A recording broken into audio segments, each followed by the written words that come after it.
Steve Blackman, bitch, yeah, you better run. You want head cheese? Nah, I came with the nunchucks. You want a trash can link to the head? Here one. I'm the lethal weapon, yeah, the job is done.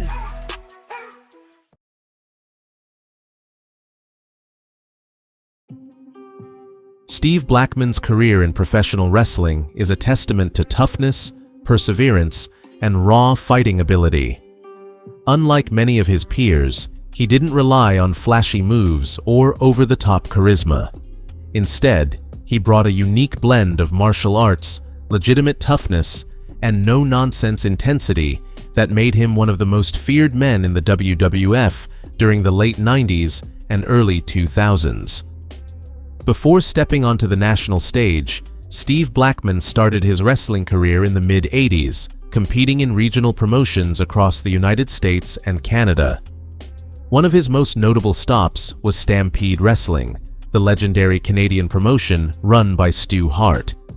Stampede was known for its hard-hitting style and grueling training regimen, producing some of the toughest wrestlers in history. The Lethal Weapon fit right in, using his martial arts background to develop a unique in-ring style that combined striking, submissions, and athleticism.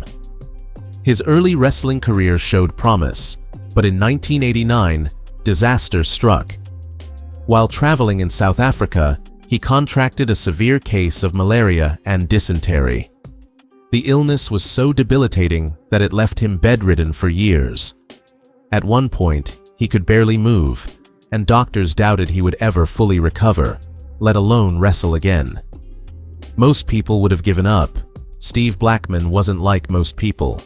Through sheer determination, he rebuilt his body from scratch, undergoing years of grueling rehabilitation and training. By the mid-90s, he was not only healthy, but in better shape than ever, ready to take another shot at wrestling. In 1997, he finally made his WWF debut. He first appeared as a fan who jumped the barricade to help Team USA fight off the Hart Foundation, which quickly led to him being signed as an official competitor. From the beginning, he stood out. His martial arts-based offense, which included stiff kicks, precision strikes, and weapons training, made him one of the most unique competitors in the company. Steve Blackman gained a reputation as one of the toughest men in the locker room, both inside and outside the ring. Many wrestlers have spoken about how dangerous he was in a real fight. Bradshaw, known for being one of the toughest guys backstage, admitted that Steve Blackman was one of the few people he wouldn't mess with ever again. Bob Holly confirmed that he could handle himself against anyone, and that nobody wanted to test him.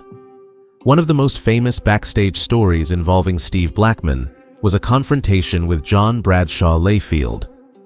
Bradshaw had a reputation for roughhousing and testing younger talent, but the Lethal Weapon wasn't having it. When Bradshaw tried to mess with him, he calmly warned him to stop. When Bradshaw pushed further, Steve Blackman dropped him instantly, making it clear that he was not someone to take lightly. In the ring, he became best known for his dominance in the hardcore division. He was a 6-time WWF hardcore champion, using his martial arts skills and an arsenal of weapons, particularly his signature kendo stick, to brutalize opponents. His most famous moment came at SummerSlam 2000 in a hardcore championship match against Shane McMahon. After an intense fight, he sent Shane crashing off the stage with a kendo stick shot, one of the most memorable moments in hardcore championship history. Outside of the hardcore division, Steve Blackman also had a brief run as part of a comedic tag team with Al Snow called Head Cheese. The pairing was an odd mix. Snow played the goofy, over-the-top character, while the Lethal Weapon remained dead serious, annoyed by his partner's antics. While the team provided some humorous moments, it was clear that he was better suited for a more serious role. Throughout his WWF career, he feuded with a variety of opponents, including Ken Shamrock, Val Venus, and The Rock. While he never reached main event status, he was a respected mid-card act and one of the most believable fighters in the company. His in-ring style was ahead of its time, influencing future wrestlers who blended martial arts with professional wrestling.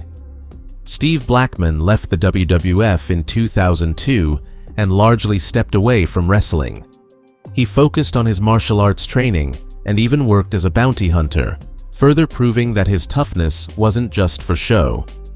Steve Blackman may not have been the loudest or most charismatic superstar, but his reputation as a real-life badass remains legendary.